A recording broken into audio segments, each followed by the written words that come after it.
안녕하십니까. 오늘은 코스피 대세 상승의 시작이라는 주제로 이야기를 풀어나가고자 합니다. 사실 이 주제는 주식하는 사람들에게는 조심스러운 주제입니다.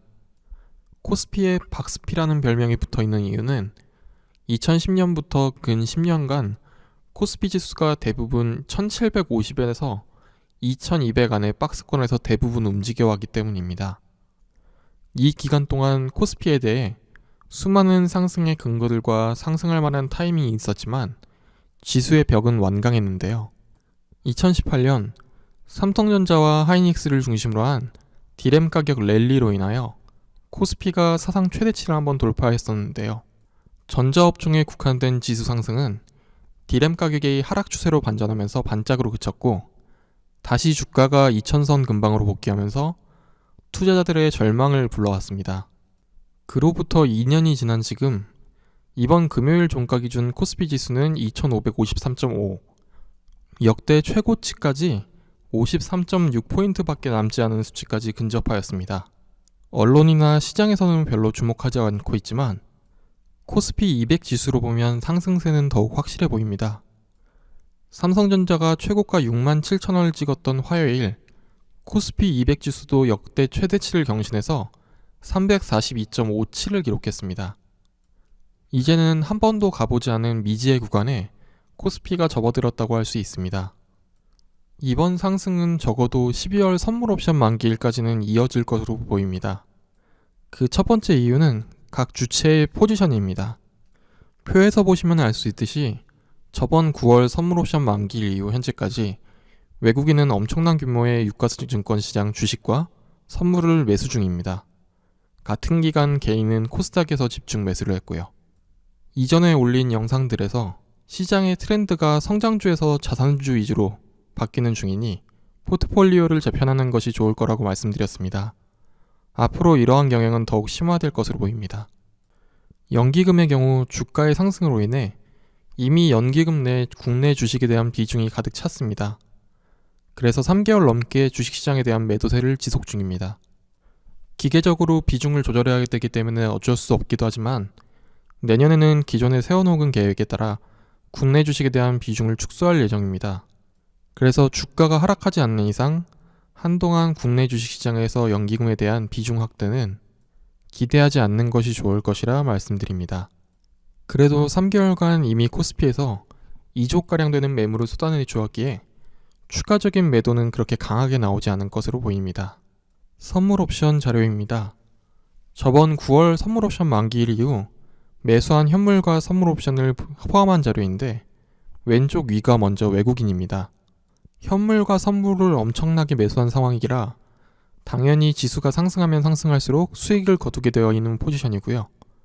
그에 비해 오른쪽 기관은 선물 옵션만 놓고 보면 지수가 상승하면 손해를 보게 되어 있는 구조입니다. 하지만 기관은 이미 이 표에서 보이지 않는 곳에서 해지를 많이 감행했기 때문에 결국 밑에 개인의 포지션을 확인해 보셔야 됩니다. 현재 개인의 경우 주가가 상승하면 상승할수록 손실이 커지는 전형적인 하방 베팅 중입니다. 지난 10년간의 박스피 경험으로 주가가 하락할 때가 되어간다는 어떤 믿음 같은 것도 있고 확산 일로에 있는 국내 코로나 상황 등 여러 가지를 고려한 하방 베팅으로 보입니다. 하지만 역설적으로 이번 시장은 이 포지션으로 인해 상승의 모든 준비가 끝나간다고 보입니다. 아까 기관은 손해보는 장사를 하지 않는다고 말씀드렸는데요.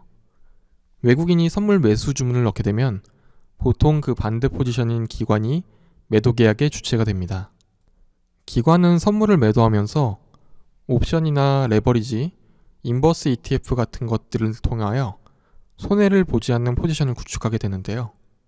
보시다시피 지수가 상승하는 동안 엄청난 규모의 풋옵션 매도 계약이 되어 있는 것을 확인할 수 있습니다. 이미 지수가 상승하더라도 손해보지 않는 구조를 구축해 놨다는 거죠. ETF 시장을 보더라도 이 추세가 확인됩니다. 매도한 선물에 대해 코덱스 200과 코덱스 200 레버리지를 통하여 해지를 해놨고, 이에 반대 포지션인 인버스는 개미들이 대량으로 매수했다는 소식이 들리는 기사입니다. 이번엔 다를 수 있다고 예상하는 두 번째 요소는 역시 환율입니다.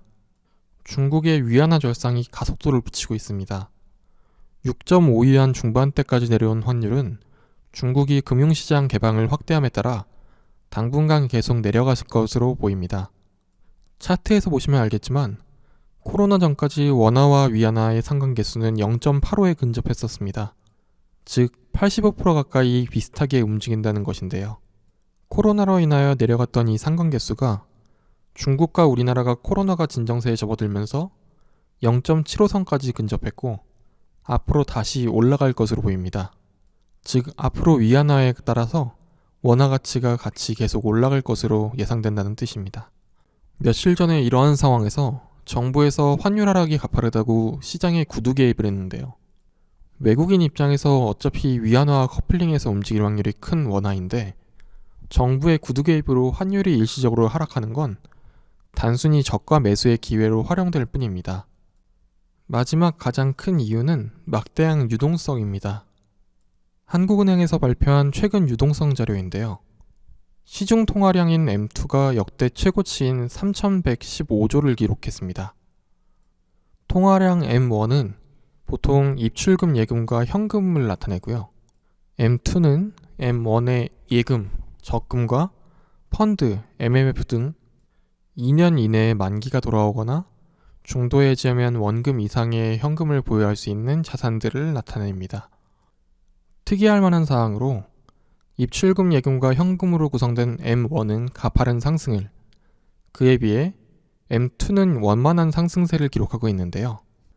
해석해보면 낮은 금리와 주가 상승으로 인해 은행에서 예적금을 해지하고 펀드를 환매받은 자금을 입출금 통장 같은 곳에 보유만 하고 투자를 찾지 못하고 있는 자금들이 넘쳐나고 있다는 상황입니다.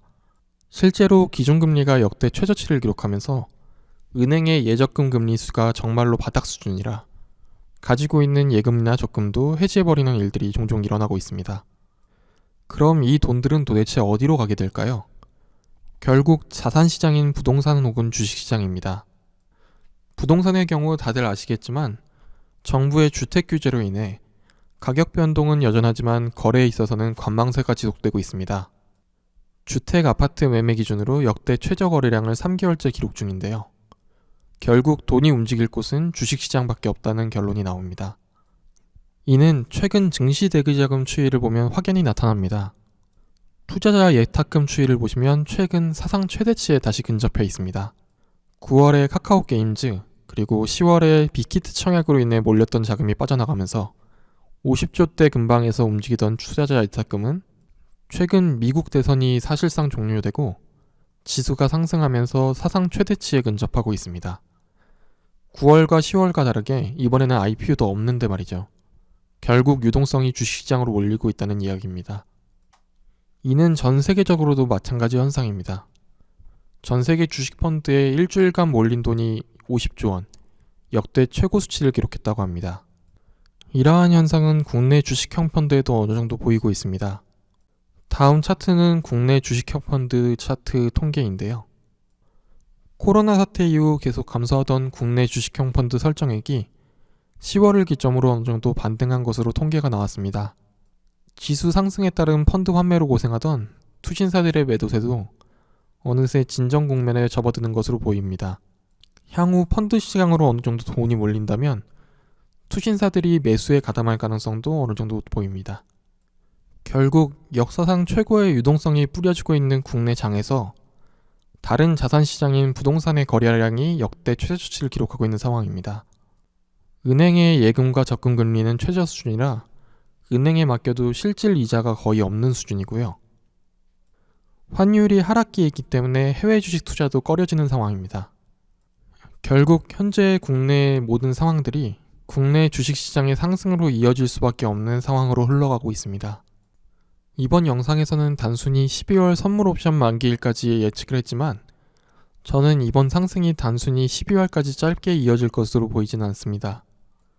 어쩌면 현재 우리는 몇십 년에 한 번 오는 상승장의 초입 속에 투자를 하고 있는 것일지도 모르겠다는 생각이 듭니다.